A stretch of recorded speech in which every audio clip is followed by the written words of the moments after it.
Namatay na yung kahoy, oh. Ganun talaga. Wow! Isa sa paborito kong spot ito. Mahaba nito.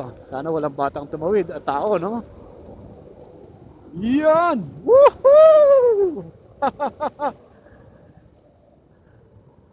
Panalo naman to sa Minalaba Kamsuro. Hindi po ako nagba-banking kasi hindi po ako marunong nun. Woohoo! Woohoo! Okay, paakit na tayo. Ayun, nakita niyo naman yan, no? Wow! Actually, naka-sunset na. Di nakita ang araw.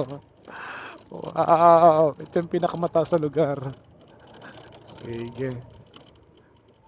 Balikan natin to mga dapat mga 4 nandito na eh kasi mataas yung bundok na yun eh. Alright. Okay na to. At least napuntahan ko na. Oh! There you go. Siguro mga 4 nandyan siya. Pag nag 5 kasi 5:30 tatakpan na ng bundok.